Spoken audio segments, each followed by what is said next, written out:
Salut, salut! Ça fait très longtemps que je suis pas revenue pour une série. Mes trucs et astuces, en fait, je les écris à chaque fois. Dès que j'ai des astuces et des trucs, je dis « Ah, je mettrai ça ». Et en fait, j'oublie de vous faire les vidéos. Non mais franchement.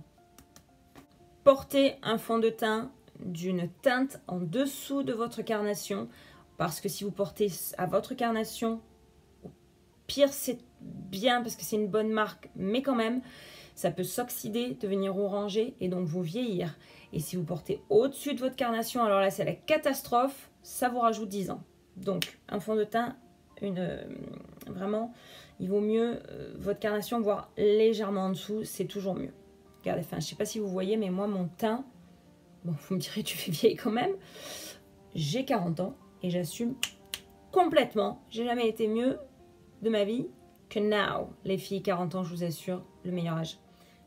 Quand vous vous maquillez, ne tirez pas votre paupière comme ça pour faire quelque chose parce que ça vous déforme votre paupière et vous allez faire un dessin sur la paupière telle qu'elle est.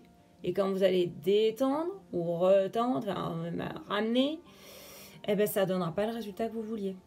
Donc surtout, ne tirez pas votre paupière.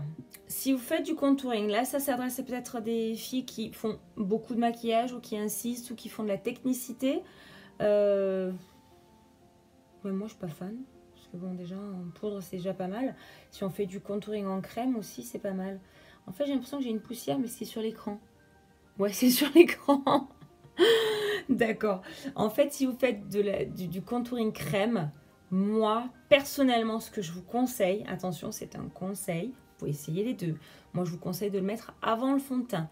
Ce qui fait que si vous le mettez avant le fond de teint et que vous mettez votre fond de teint après, il va se fondre et il va être plus délicat. Ça va être un peu plus joli, plus harmonieux, plus fin, plus fondu. Attention, si vous mettez un fond de teint crème et qu'après vous mettez votre pinceau, et qu'après vous mettez votre fond de teint au pinceau, ça va tout mélanger. Mettez votre fond de teint et fondez-le à la limite avec un pinceau si vous voulez, un pinceau synthétique, un pinceau crème. Par contre, votre fond de teint, je vous conseille de le placer à la Beauty Blender, mais vous m'avez compris, parce que la Beauty Blender, ce que ça ne déplace pas la matière, ça ne fait que la déposer. Astuce, truc et astuce. Et pour finir, quand vous êtes fatigué le matin, quand vous êtes fatigué le soir, quand vous êtes fatigué à midi, quand vous êtes fatigué quoi en fait. Quand vous êtes fatigué, que vous trouvez que vos yeux sont rouges et que franchement vous avez beau vous maquiller, ça rend rien. Prenez du dacryocérum, prenez des gouttes hydratantes. Si vous portez des lentilles, enlevez vos lentilles, hydratez-les, nettoyez-vous les yeux, remettez-les. Mettez des gouttes hydratantes ou anti-allergiques. Ça va en fait permettre à vos yeux de se détendre, de se calmer, les petits vaisseaux d'arrêter d'envoyer du sang. Et donc le blanc de votre œil va être encore plus blanc et vos yeux vont ressortir. Et oui, c'est tout simple, c'est médicalement prouvé par Tiffany Pearson. Mais je vous assure que c'est vrai, si vous hydratez vos yeux, du coup, ils n'ont pas tendance à devenir rouges. Parce que quand ils deviennent rouges, qu'est-ce qui se passe? C'est parce qu'il y a plein de vaisseaux qui envoient du sang et des sécrétions et des larmes pour pouvoir hydrater votre œil parce que votre œil est fatigué.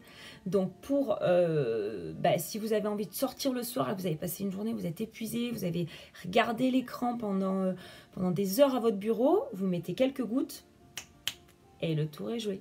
Et vous faites votre maquillage et on dira « Waouh, tu es fraîche !» Ben bien sûr, vous en doutiez. Mais ça, c'est les trucs et astuces. C'est entre vous et moi. En tout cas, j'espère que ça vous aura plu. Je vous reviens très vite avec de nouvelles trucs et astuces parce que purée, qu'est-ce que j'en ai en fait. Et ouais. Il faut que je... Ouais. Il faut que je revienne. J'en ai beaucoup. Je vous fais de gros bisous. Je vous dis à très bientôt. N'hésitez pas à commenter. N'hésitez pas à liker et à souscrire. Ça me ferait très plaisir. Franchement, si d'ici la fin de l'année ou d'ici quelques mois, je pouvais atteindre 1000 abonnés, je vous invite tous. On fait une fête à la maison. Wouh! Je vous fais plein de gros bisous. À très bientôt. Ciao.